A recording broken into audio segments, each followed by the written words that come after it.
It's gonna take me just a second. This weekend was crazy, which is funny because usually nothing is going on, right? No one has anything going on ever. And then somehow this weekend we had, 1.5 things to do, and suddenly the entire weekend it was like shot, barely got the bathrooms cleaned out. It's funny how much we've gotten used to not having any responsibilities, and then when you have a couple, the dog, sorry, Leo will have to come on here sometime. I don't remember if he has or not yet. But it's definitely Monday. It's pouring rain outside. I'm using up time until I can find the right page. Good morning. We have a few new folks joining us this week. I don't see anybody on live, but they'll maybe watch later. So just to quick intro to what we're doing. I am making these tiny little videos to read the reading aloud so you can read it together, and then kind of give my takeaway, the notes that I have, and then you're free to read it on your own time, watch with the video, whatever you like. Send one takeaway in your group message, which are random people. It's not all people that everybody knows, so I'm grateful that everyone's here, and it is a good Monday. So today we are in Psalm 31, so I'm going to go ahead and read that, again from my Blessed is She Bible, so sometimes it's a different translation, different sounding than a lot of them. Psalm 31, prayer in distress and thanksgiving for escape. For the leader, a psalm of David. In you, Lord, I take refuge. Let me never be put to shame. In your righteousness deliver me, incline your ear to me, make haste to rescue me. Be my rock of refuge, a stronghold to save me. For you are my rock and my fortress. For your name's sake, lead me and guide me. Free me from the net they have set for me, for you are my refuge. Into your hands I commend my spirit. You will redeem me, Lord, God of truth. You hate those who serve worthless idols, but I trust in the Lord. I will rejoice and be glad in your mercy, once you have seen my misery and gotten to know the distress of my soul. You will not abandon me into enemy hands, but will set my feet in a free and open space. Be gracious to me, Lord, for I am in distress. Affliction is wearing down my eyes, my throat, and my insides. My life is worn out by sorrow, and my years by sighing. My strength fails in my affliction. My bones are wearing down. To all my foes I am a thing of scorn, and especially to my neighbors, a horror to my friends. When they see me in public, they quickly shy away.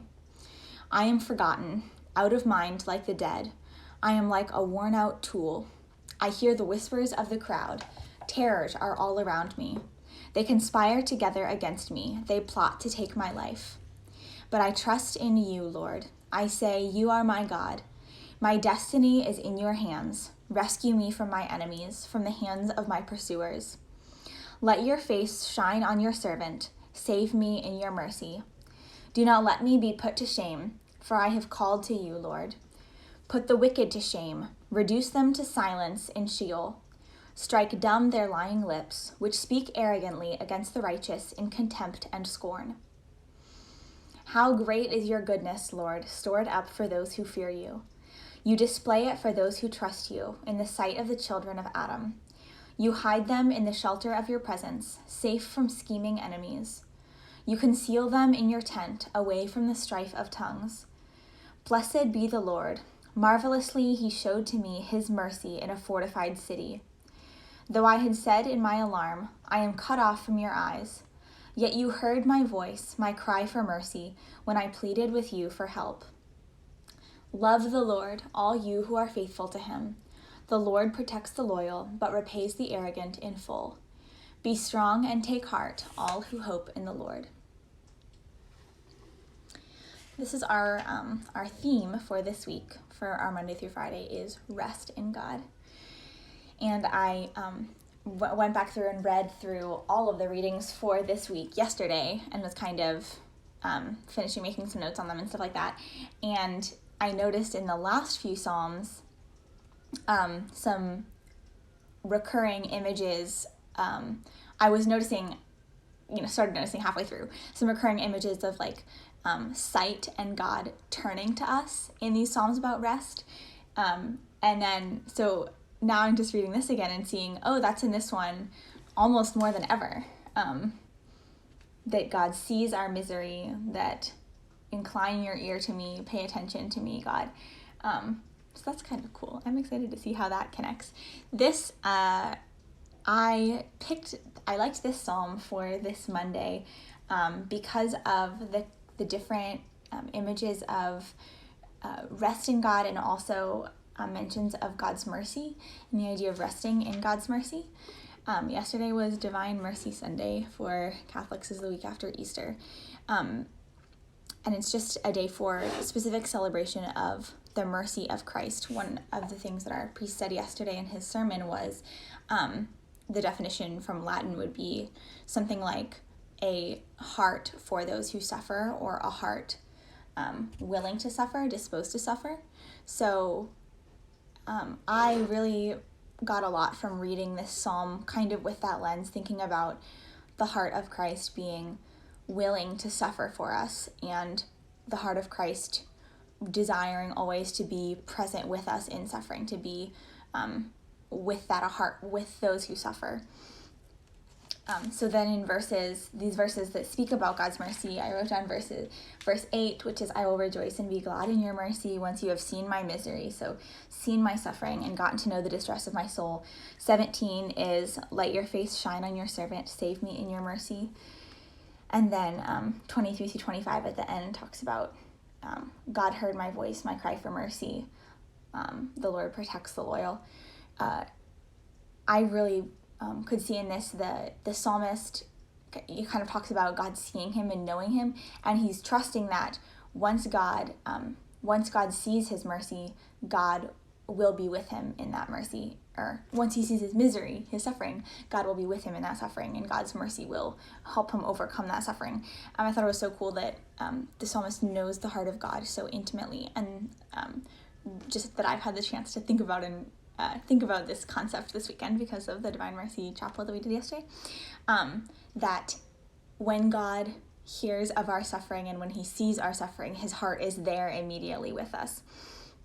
So this I motif from God seeing us and God knowing us, I thought of Adam and Eve, that they could walk with God and be seen by God, and then they hid themselves from God, right? That God seeing them was the same as God knowing them, which was terrifying. The road to Emmaus, which we just read about, my church just read about, that partway through their eyes were opened and they saw that it was God, that God looks at the heart. This is like all throughout the Bible, to see God's mercy in his look, his paying attention to us and his looking at us.